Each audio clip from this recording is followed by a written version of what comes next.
Okay, I don't know if we're live here or not. I know that the lighting is terrible. So we are in Meridian, Connecticut for the Compass Games Expo. I got here about 2 hours ago after a fairly trying day with um, the flights were cheap. It was like 100 with after all the fees and other bullshit. There was about $165, which is pretty good. That's a round trip price. Let's see if turning this off will help at all. Not really. This is the laptop's webcam, right? So not amazing. Not amazing fidelity is what we got here. So sorry about that. Hopefully you can actually hear me too, because we have not yet tried the microphone. So the light. Hold on a second.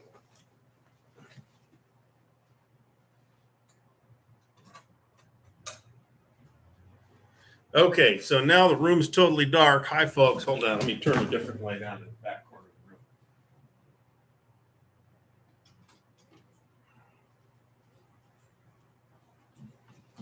Okay, so thank you for mentioning that. LBW Strategy Gaming. So we're here at the Compass Games Expo, which has been going since yesterday. I showed up at about 7 p.m., about 7:10 p.m., which is right after the big presentation that Compass, John Kranz, and Bill Thomas were doing with a number of the eminent designers here with Compass, including Randy Heller and Gregory M. Smith and Adam Starkweather and Kevin McPartland, and Mike Wilner. I could be misremembering that. It's been a tiring day. So here's the big story of the day. Don't try to get on an airplane carrying the Oregon Laminations corner rounder. So I had this cool idea that I was going to do an impromptu counterclipping stream live from Connecticut. The TSA came in and said, "No, you're not. This is over a so-and-so number of inches tool, and therefore you may not carry it on the airplane." So you have one of three options here. One, you can check the bag, which costs $40 on American Airlines to check the first bag. Or we can throw it away, which, no. Now I have 4 Oregon Laminations corner clippers, so it wouldn't have been the end of the world, but I didn't want to replace it, right? I don't have a second 2.5 millimeter corner rounder, so I didn't want to replace it. They cost about $43 right now. Or you can mail it to yourself. They also threw out my bottle of shampoo, but the hotel will give me free shampoo, so it's not that's a who cares type of thing. So I mailed it to myself, no counter clipper. Then I get to the plane, and like halfway through the line, they're like, "Oh, the overhead compartments are all full. You have to check all your bags anyway." I'm like, "Really? Seriously?" So I had to check the bag anyway. Now, another, of course, fear, other than the cost, because I'm cheap, other than the cost, you have, the fact that American Airlines is the most likely airline in the U.S. to lose your luggage. They lose about 0.4% of bags, which is about double what the next worst is. And I feel like, based on no evidence whatsoever, that they're more likely to lose your bag if you have a connecting flight, which this was, right? This was a connecting flight through Charlotte, which adds pain in the ass to it, but it was cheap, right? So there's that, right? So I've already been here for about 2 hours. Just kind of chill. Tonight's the night to just kind of kick back and chill. So I'm going to go back down there in a few minutes once we're done here. We will have some more video from the Compass Games Expo. This is just kind of to check in to say, "Hey, I'm here. Hi." And express my, get it off my chest at the stressful day that I had. Once I was in the air, it wasn't so bad. I do have a pair of noise canceling wireless headphones that connect to my phone via Bluetooth. Those paid for themselves today in stress reduction. So I was able to listen to my idiosyncratic blend of music, which inexplicably contains several songs from Badfinger. I'm never motivated enough to fix that. And I keep thinking to myself, whenever a Badfinger song comes on, why is this here again? I don't know how Badfinger made it into my playlist. But in any event, I'm glad I had the headphones. So there's all that. They have a big shopping area. Not quite everything is 50% off, but quite a lot of it is. Anybody who is tempted by the war, by the way, the War Europe, the War Pacific, which is now out, and the War Expansion, and who held off because they ran out of the expansion, well, they found a box of them. There's a very small stock of copies of the War Expansion. So I bought them all. And Montelimar and the Little Land and a couple of Paper Wars magazines that looked interesting. So hey, guys. Thanks for stopping by. LBW Strategy, Trevor Just, Hex to Hex, Jeff Beeler is in the house. I'd like to thank you folks for watching. I'm not going to go too long here because I'd rather go back downstairs and look at stuff. I've already talked to Bill. I've talked to Mo from Mo's Game Table, who is here. I've talked to John Kranz a little bit already. I guess Europa's a thing because John and I talked about Europa, which Hexy also just bought an enormous pile of. So as I didn't buy that much stuff, but I bought several Europa things in the last little while as well. Mike Anthony, thanks for stopping by, and the command tent. So yeah, so don't take your organ laminations corner around the aircraft. It is not allowed. I could have disassembled it and they probably would not have recognized it as a tool.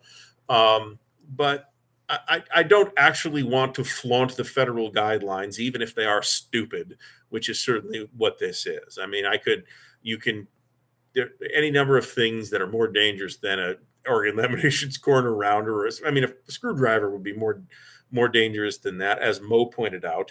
And I could bludgeon someone to death with a suitcase. So, do the regulations make sense? Obviously not.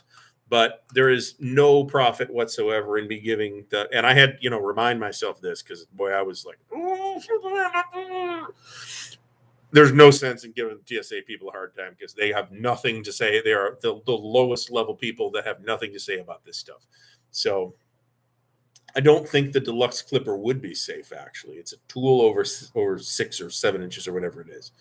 So this is not going to put me out of the counter clipping business, even if the U.S. Postal Service loses my counter rounder, because A, I can get another one, and B, it was my 2.5 millimeter because I knew what I was buying up here, and it's stuff that will get clipped with a 2.5 millimeter clipper, which means I got to wait to clip it all. But it's not that big a deal. I've got 4 of them, and the world will not end in fire because I have to wait another week to replace it if mine doesn't show up again. So, and I'm still clipping 1/2-inch counters. The project I left was clipping last Blitzkrieg. So that'll last me at least through Monday's counter clipping stream on the 2 millimeter corner rounder. So I apologize if the video and audio quality is not as good as normal, but I am, traveling and with the built-in webcam and microphone on the laptop. So I tested it. It does not sound as good as my fancy microphone at home, but I'm not traveling with that heavy ass. That's a heavy microphone. Not traveling with that thing.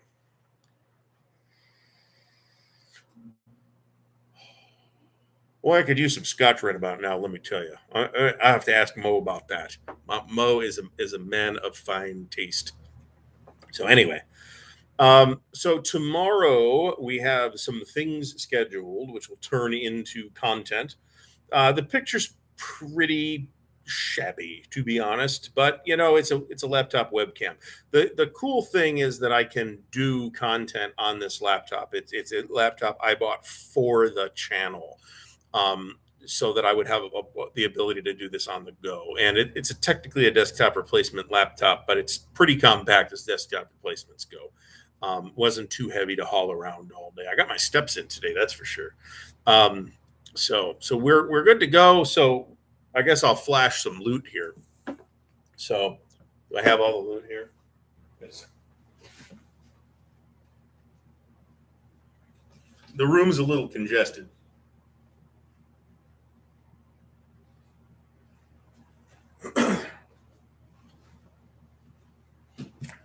All right, so 3 or 4 people recognize me so far.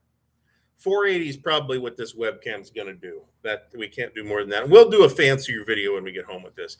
Paper Wars Galicia 1914. Justigar did some video on this. It's a Mike Resch game on Galicia. I've been waiting for a Mike Resch game on Galicia for quite a while. This is not the one I was waiting for, but it looks good anyway.